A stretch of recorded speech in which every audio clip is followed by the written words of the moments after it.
realizado estudios en el área de ciencias sociales, literatura, pero ya a nivel de maestría y de doctorado, mi área de especialización fue historia y después historia del siglo XIX. Y así es como llegué a todos estos procesos históricos, de análisis histórico, incluso también educativo de Guatemala. Napoleón, ¿qué tuvo que ver con la independencia de Centroamérica? Y nada, me contesta. Y creo yo que ese son el tipo de temas que son importantes esclarecer. Napoleón se lleva a Carlos y a Fernando, que eran el rey y el hijo y el príncipe heredero, se los lleva a Bayona, y es lo que se llama las abdicaciones de Bayona.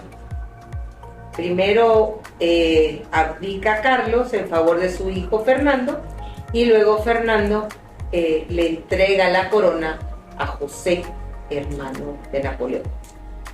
En ese proceso, cuando José se convierte en rey de España, un rey ilegítimo absolutamente, los españoles reaccionan convocando a las Cortes de Cádiz. Y al convocar a las Cortes de Cádiz, cada provincia va a elegir un representante a Cortes. El Reino de Guatemala, que es toda la región, va a nombrar, entre otros, a Antonio Larrazábal. Aquí hay una aclaración que hay que hacer. España no nos consideraba colonias, nosotros éramos las provincias de ultramar, y por eso tuvimos representación en Cádiz. Cuando llegan todos los representantes a Cádiz, lo que buscan es hacer una monarquía constitucional al modelo inglés. Y empiezan las reuniones en 1808.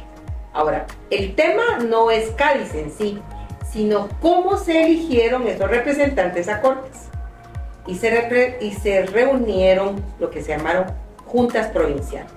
Entonces, cada junta provincial eligió un representante, que fue el que después viajó. Pero fue el primer ejercicio de autogobierno en América. Y por eso es que las primeras independencias corresponden a 1810. Porque los americanos se dan cuenta que pueden tomar decisiones de forma autónoma. Entonces, todo el proceso de las juntas de provinciales fueron las que permitieron tener una apertura. Obviamente, solamente, por ejemplo, Argentina fue uno de los países que quedó independiente a partir de 1810.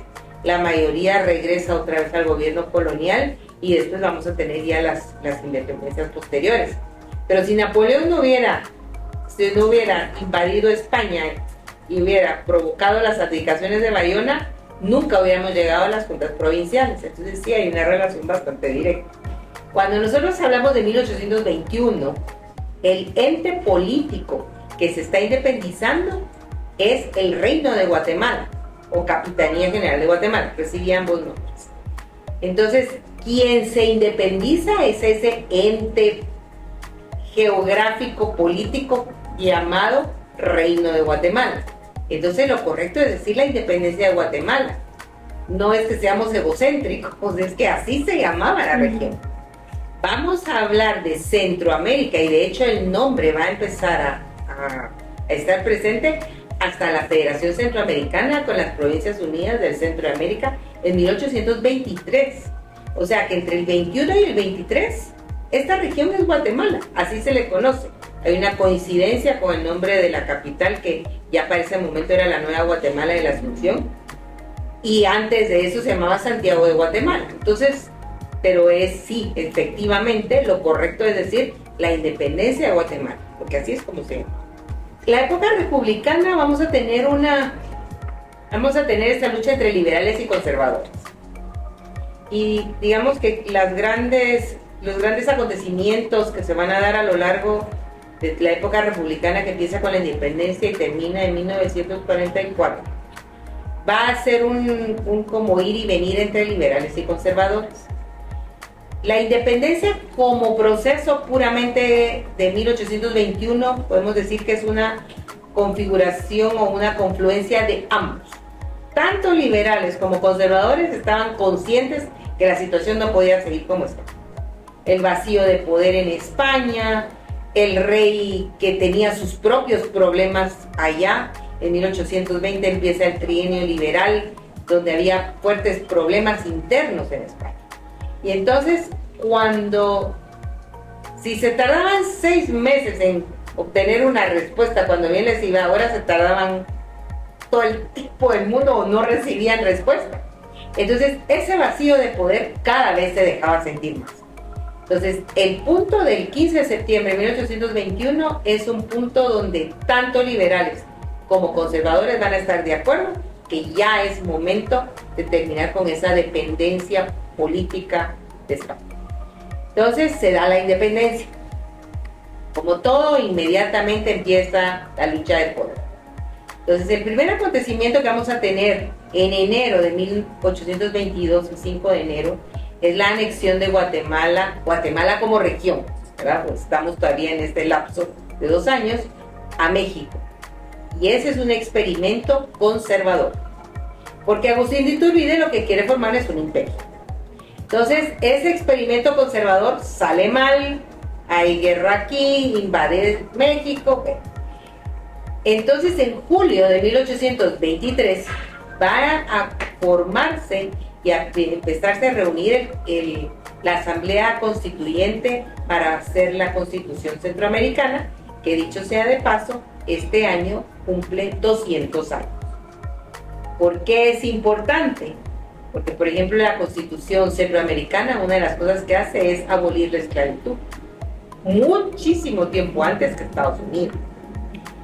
Entonces, vamos a empezar el proceso de la federación, que podemos decir que es un experimento liberal de gobierno. Esto va a durar entre 1823 y un aproximado de entre 1838 y 1840, que es el momento en que se fragmenta la federación y se disuelve. Y entonces en Guatemala empieza lo que es el periodo conservador, dominado por la figura de Rafael Carrera. Dice que es el régimen de los 30 años, pero también hay que hacer otra aclaración. Los 30 años, Carrera no fue presidente. Él fue jefe de Estado, entró, salió, incluso hubo un presidente liberal en medio de ese tiempo. Pero una de las cosas que tenemos que recordar, hay 2 cosas importantísimas de Rafael Carrera, que nuestra historiografía, en ese sesgo de que el vencedor es el que escribe la historia o el que más la difunde, se ha hablado mucho y mal de Rafael Carrera, que era un ignorante, que era un criacerdos, que a duras penas si sabía escribir, el raca, de todo le han dicho. Pero hay 2 cosas que de verdad son fundamentales. Primero, la creación de la República de Guatemala el 21 de marzo de 1847. Esa fecha debería estar escrita en piedra y todos los guatemaltecos deberíamos poder decir cuándo surge la República de Guatemala. Esa es la fecha, el 21 de marzo de 1847. Y cuando uno lee el acta de fundación de la República, el acta de fundación de la República no es un acta conservadora, sino uno diría, bueno, tiene elementos liberales muy importantes. Y el otro tema que va a suceder poco tiempo después es la batalla de la Arada. La batalla de la Arada, primero podemos verla desde 2 puntos de vista. Uno es el punto de vista de lo que es la estrategia militar, que Carrera fue tan genial, porque no lo podemos decir de otra manera, que casi en una superioridad numérica de 3-1 vence a las tropas invasoras hondureñas y salvadoreñas en la Arada. Y tan bueno es que se estudia en lugares como West Point, por ejemplo, San Cyr, que son academias militares, van a estudiar esta estrategia, que fue excelente. Pero aparte de la Arada, ¿Por qué es importante que hayamos vencido en la nada? Porque Honduras y El Salvador ya se habían repartido el territorio que iban a conquistar, y prácticamente Jutiapa, Jalapa, Chiquimula iba a estar dividida entre Honduras y El Salvador. Entonces, si no hubiéramos ganado la guerra, nos hubieran desmembrado el territorio a pedazos. Entonces es sumamente importante desde ese punto de vista también. Entonces, vemos que ese va a ser el periodo conservador, que finaliza en 1871 con la Reforma Liberal, que fue encabezada por Miguel García Granados y Justo Rufino Barros. Ahí empieza el periodo liberal, que va a terminar en 1844. Sin embargo, vamos a tener un breve periodo entre el 5 de abril de 1920 hasta el 5 de diciembre de 1921, donde va a estar Carlos Herrera Luna como presidente de Guatemala, pero él era conservador. O sea que vamos a tener ese año y tanto de periodo conservador, y vamos a después continuar hasta el final, cuando con la caída de Jorge Ubico y después Ponce Baides va a terminar, digamos, el periodo republicano con la Revolución de Octubre del 44. Yo creo que ha sido más una evolución de haber vivido en una familia que aprecia y ha defendido y valorado las ideas de la libertad, especialmente mi papá. Mi papá era un hombre que valoraba muchísimo la libertad, se oponía a cualquier forma ni remota de dictadura, él era contrario a eso. Y siempre había un como discurso en la familia, en la casa. Mi papá fue un emprendedor. Y los emprendedores en general están buscando libertad para poder producir, para poder innovar. Él era farmacéutico, y entonces dentro de ese proceso creo yo que él fue descubriendo todo este tema de la libertad. Y por otro lado también yo un poco he estudiado mi familia en el árbol genealógico, y de verdad ahí era gente que apreciaba el tema de la libertad y se oponía a la dictadura. Incluso por ahí había anda rondando una historia entre uno de mis abuelos y Juan José Arévalo, que se le opuso a Juan José Arévalo cuando Juan José Arévalo hizo algo que no le pareció a él. Entonces creo yo que por ahí viene, es un poco haberlo vivido en la familia. Y después, de manera personal, cuando entré a la universidad, yo estudié en la Francisco Marroquín el profesorado en enseñanza media, la maestría, el doctorado, y fue haciendo como una combinación entre mi experiencia de vida y entonces ya empezar a leer a gente como Locke, Hume, y entonces empezarme a dar cuenta de cómo venían las cosas. Después leer a Jefferson, por ejemplo, fue para mí el máximo momento de inspiración, leer lo que los padres fundadores de Estados Unidos habían plasmado, y sobre todo las ideas de Jefferson.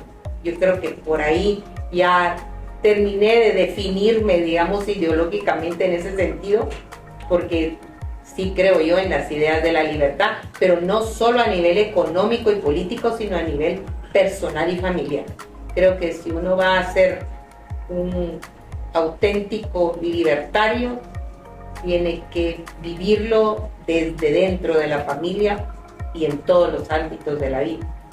Yo creo que estamos en tiempos difíciles, de mucha polarización, y estoy viendo como un retorno a ciertos momentos de la historia dominados por las dictaduras.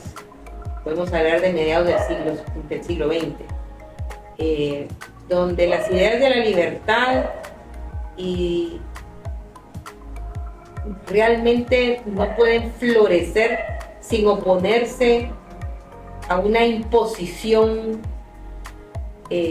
ideológica que no permite que salgan esas ideas, porque cuando las personas tienen la libertad de pensar, se dan cuenta que ese discurso y que esa narrativa es falsa.